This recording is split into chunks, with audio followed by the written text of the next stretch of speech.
જૂનાગઢ બન્યું ખાડાગઢ। તંત્ર દ્વારા આયોજન વગરના આડેધડ ખોદકામને લઈને લોકો પરેશાન થઈ રહ્યા છે। શહેરમાં લાંબા સમયથી ચાલતા આવતા ગટર સહિતના કામોને લઈને જૂનાગઢ શહેરના લગભગ તમામ રસ્તાઓ ખૂબ જ બેસ્માર હાલતમાં છે। જોશીપરામાં આવેલ સરદારપરા વિસ્તારમાં છેલ્લા 10 દિવસથી ચાલતા ગટરના કામને લઈને દિવસ દરમિયાન અસંખ્ય વાહનો ફસાય છે। નજીકમાં કન્યા છાત્રાલય હોવાથી વિદ્યાર્થીનીઓ પણ રસ્તાને લઈ પરેશાન થાય છે। તાજેતરમાં પણ એક રિક્ષા ખાડામાં ફસાયાથી શહેરમાં અવારનવાર આડેધડ આયોજન વગરના ખોદકામથી શહેરીજનો પરેશાન થઈ રહ્યા છે। જૂના જે પાઇપ હતા ગટરના એ કોરે કોરા કાઢી અને નવા હાંકડા પાઇપ નાખે છે।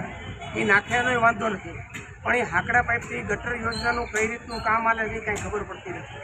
બીજી વાત કે આ ગટર ખોદવાને કારણે આખા રોડ રસ્તા ખોદી નાખ્યા છે અને બેસુમાર ખાડા ખબડા થઈ ગયા છે। કોઈ વાહન વ્યવહાર અંદર પ્રોપરલી હાલતો નથી, પ્રોપરલી કોઈ આયોજન નથી। ચારે બાજુ આડે ધડ ખોદી નાખવામાં આવ્યું અને ઊંચા નીચા રસ્તા થઈ ગયા, જેને કારણે રિક્ષાઓ ફસાઈ જાય છે। એવો ઘણી બધી ગરબડ અને ગોટાળા થાય છે। બીજું 10 દિવસથી પબ્લિક પણ હેરાન થઈ છે, બેસુમાર હેરાન થઈ છે। પાછળ છાત્રાલય છે, એની અંદર છોકરીઓ પણ ઘણી બધી પડી ગઈ। હાલતા ચાલતા સાયકલ ચલાવતા સ્કૂટર ચલાવતા ઘણા બધા લોકો પણ પડી ગયા અને આ રીતની બેસુમાર પારાવાર તકલીફ થાય છે। એ ઉપરાંત અત્યારના જે વેપારીઓ જે બધા છે એને ધૂળના ડગરા ઉડીને સાફ કરીને થાકી જાય છે। અત્યારે એને કારણે ખબર નહીં હું તકલીફ ઊભો થાય એવો ભવિષ્યમાં એક તો કોરોના હાઈલો આવે છે ઓલરેડી, એમાં આ સ્વાસ્થ્યની બધી તકલીફો પેદા થવાની છે। હવે આ કામકાજ કઈ રીતનું કામકાજ ક્યાં ચાલે છે, મારા મત મુજબ બિલકુલ આયોજન વગરનું કામકાજ છે, ધમ ધડા વગરનું કામકાજ છે એવું મારું માનવું છે। હા,